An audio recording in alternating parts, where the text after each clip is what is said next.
دوای ئەوەی برای نەخشین ڕازی بوو خوشکەکەی شوو بکاتەوە بە ئامادەبوونی برای نەخشین و چەند ناسیاوێکمان نەخشینم لەسەر سونەتی خودا و پێغەمبەرمارە کرد و ئیتر ژیانێکی نوێمان دەست پێ کرد. یا ربی خوا مبارەک بکات. آمین آمین یا رب. ئینشاءالله خوا ژیانیان پڕ بەرەکەت دەکات پڕ خۆشی دەکات. ئینشاءالله. زۆر سپاس مامۆستا مادەتاوە بیا. یاخۆ پیرۆستان بی. سلامت یا ربی. ئێستا پێ بڵێ کاک تەحسین فەرموو مامۆستا. تووشی مشاکلی مەکە. ئەتوو تەئکیدی لە دادگای مالەکراینە؟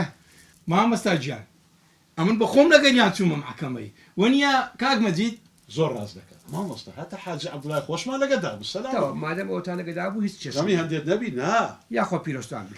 یاخوا پیرۆزە مامە. ممنون هەستە سامان هەستە ئەو پاخلاوەی بینە شەربەتی بینە هەستە دەی بەسەر چاو بامەگە. مادەتاوە مامۆستا.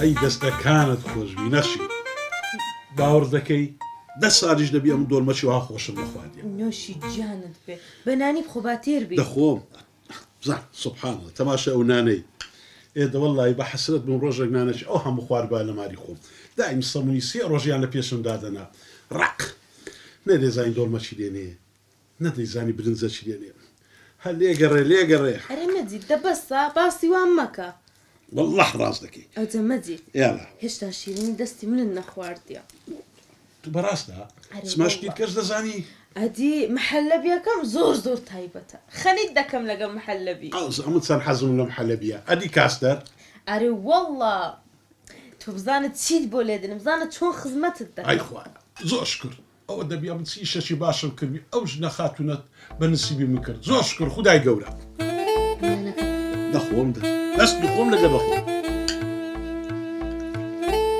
یا ڕەبی خوایە بە زیادی بکەیت نەخشین زۆر منی خۆش دەویست منیش ئەوم خۆش دەویست بۆ یەکتری دەتوانینەوە بەڵام نەمدەزانی کو ماڵەوە تێبگەینم هەر بۆیە بەیانێکی زوو هاتمەوە ماڵێ وەرە کچم وەرە یاخوا بەخێر بێ بابەتجان حەلیم.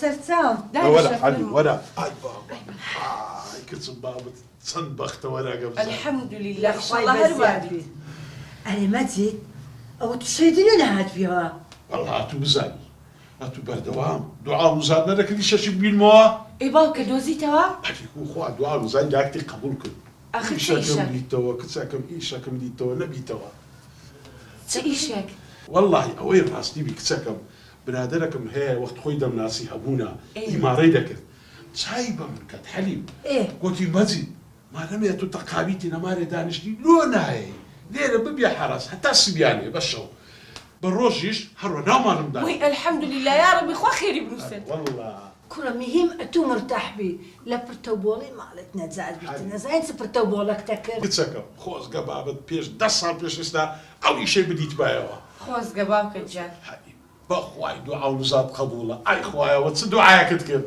بەخوای مەجید ئێستاش دوعاکەم خوایە ئەوەی بی ئیشە ئیشی بدێ چونکە بێ ئیشی گەلێک ناخۆشە ئامین یا ڕەبی ئامین خوددایە دوعا و نزای قبول بکە یا ڕەبی خوایە